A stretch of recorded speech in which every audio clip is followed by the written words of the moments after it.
Kick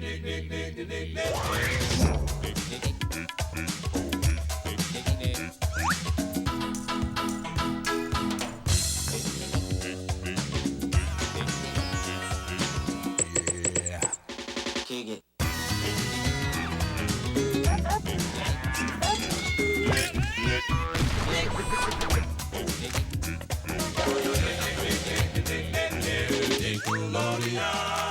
Ahoy, mateys, and welcome aboard to This Week in Nickelodeon History. It is a pleasure to welcome you here. My name is Captain Eric, and on this week's episode, we're going to celebrate some anniversaries that have taken place in between the times of March 12th to March 18th.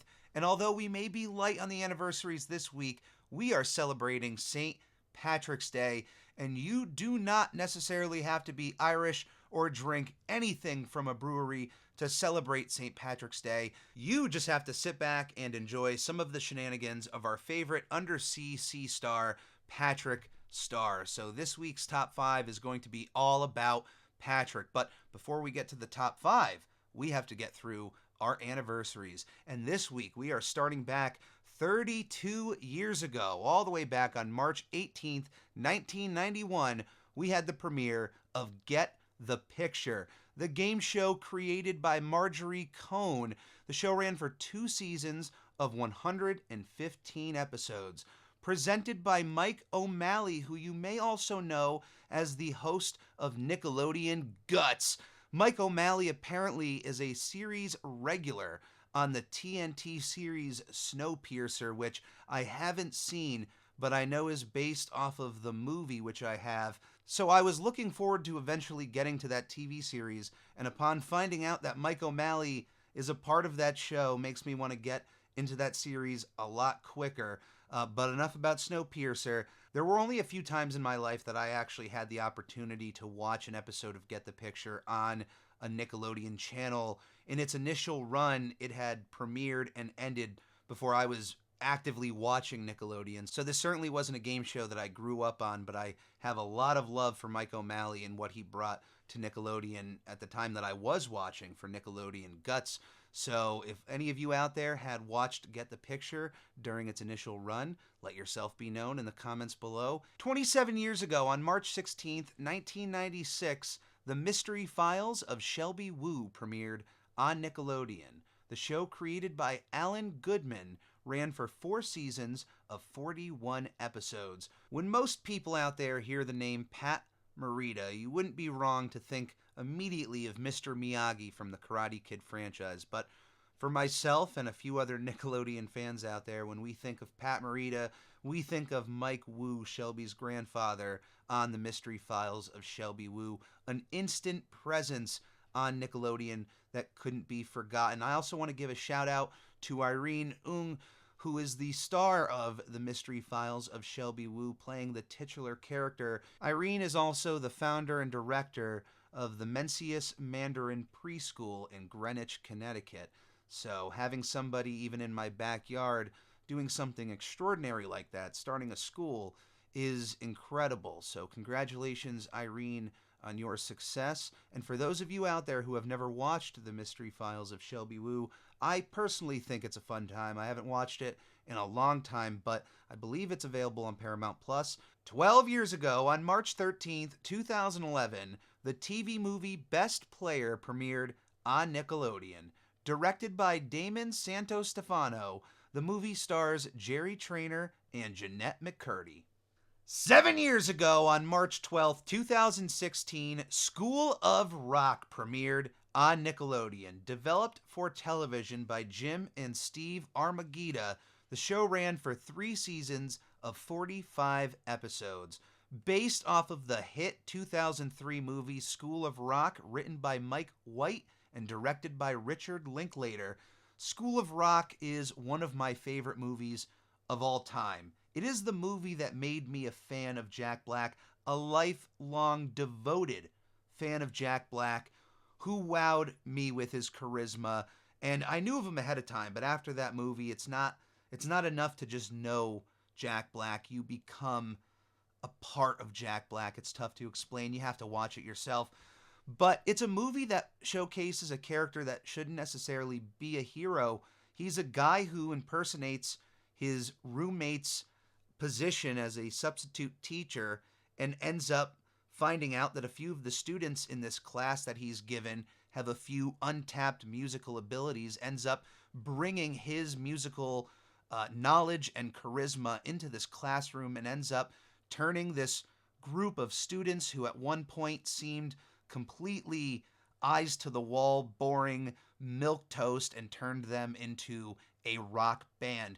It's a great story and showcases an unlikely hero, and honestly, an idea that is perfectly suited for the sitcom setting of Nickelodeon. Now, I may have not watched an episode of this show, but I am such a fan of School of Rock that I have no problem giving it a shot in the near future. So if you are a fan of the TV show version of School of Rock, what are your thoughts of the show? And do you have any favorite episodes or characters? Let me know in the comments below. 4 years ago, on March 15th, 2019, Wonder Park premiered in theaters. The Nickelodeon movie, unfortunately, doesn't have a noted director due to the fact that the director was fired earlier in the year in January 2019 due to inappropriate behavior.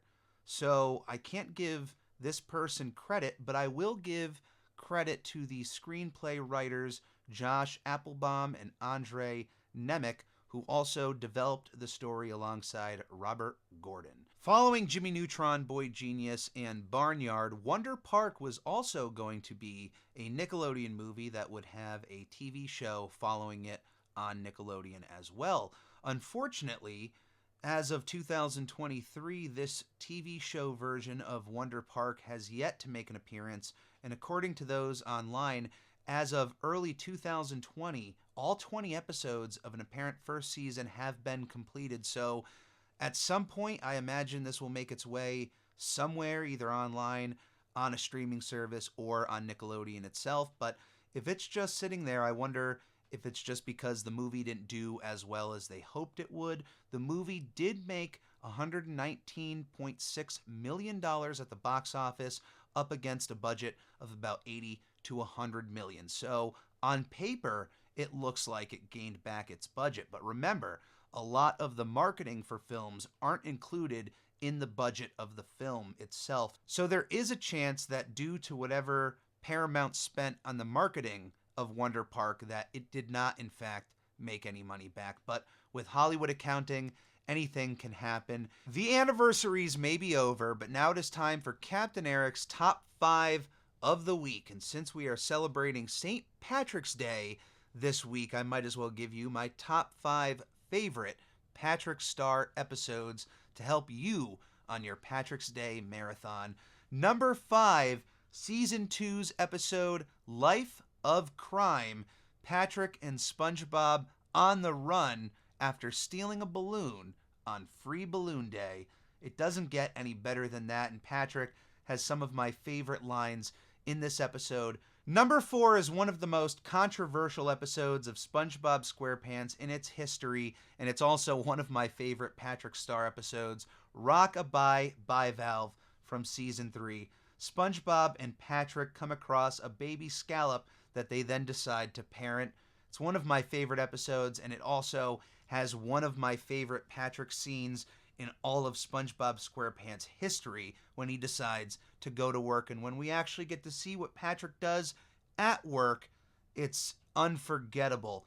Number 3 is another Season 3 episode, Wet Painters. The first half of the 50th episode of SpongeBob SquarePants gives SpongeBob and Patrick the impossible task of painting Mr. Krabs' first floor home with a new coat of permanent paint. But of course, what happens when Mr. Krabs' first dollar gets caught in the crosshairs? It is an unforgettable episode if you have watched it. For a lot of SpongeBob fans out there, number 2 on my list may be the quintessential Patrick Star episode, and I'm talking about Big Pink Loser, an episode all about Patrick looking to earn himself an award just like his best friend SpongeBob. It has Patrick looking to follow and copy SpongeBob in his day-to-day activities. and it's one of the greatest Patrick Star episodes in the history of the show. You wouldn't be wrong to put this at number 1 in the best Patrick Star episodes ever. But for me personally, there's one episode that sits above it, and it's very close. Honestly, these two are neck and neck. But for me, number 1 is another episode from season 2, I'm with Stupid. The episode in which Patrick Star's parents are coming to visit. He's worried about his appearance or how he comes across to them, so SpongeBob decides to dumb himself down so that Patrick can look like a smart creature in front of his parents. It's one of my favorite episodes of SpongeBob SquarePants. It's one that continually makes me laugh to this day. It's the one episode that I can put on for my father and get him to belly laugh just as hard as he did 20 years ago when it first aired. And with that, that is going to be it for this week in Nickelodeon history. Thank you for coming aboard and making this worthwhile. I appreciate each and every one of you out there on the Ready Crew. If you like listening to Captain Eric talk about SpongeBob, consider listening to my other podcast, I'm Ready! A SpongePod Squarecast dropping every Thursday on most conceivable podcasting platforms. If you would like to write into the show, any questions or comments, you can write in at nickelodeonhistory@gmail.com. If you would like to follow the Captain on any forms of social media, you can do so on Twitter at I'm Ready Podcast or on Instagram at SpongeBob Podcast. If you would like to support the Captain, there are 2 ways you can do so. The first of which is by subscribing to the Captain Eric YouTube channel. You can click on the link in the podcast description below or go to youtube.com/@thecaptaineric. Hit that subscribe button. It is your absolute best means to show your support. But if you would like to go the extra mile, you can click on that Redbubble link in the podcast description where you can find a bunch of different Captain Eric pieces of art that you can put on a multitude of different products. Stickers, hats, t-shirts, anything that comes in from my projects go directly back into my projects, and it's always appreciated. Thank you for coming aboard to This Week in Nickelodeon History. We have 1 episode left this season, so I hope you join me next week for our season finale of This Week in Nickelodeon History. Again, your time is truly appreciated, and thank you for being a part of the Ready Crew. As always, please stay safe, be kind to one another, and come aboard again to another episode of This Week in Nickelodeon History. I'm here with my friends, Nickelodeon, the song and Nickelodeon. And then that magic man, he come to town. Woo-wee! He done spun my head around. He said recess is in session, 2 and 2 make 5. And now, baby, oh, I'm alive. Oh, yeah! Oh, I'm alive! And if you wanna be the teacher's pet, well, baby, you just better forget it. Rock out no reason, rock out no rhyme.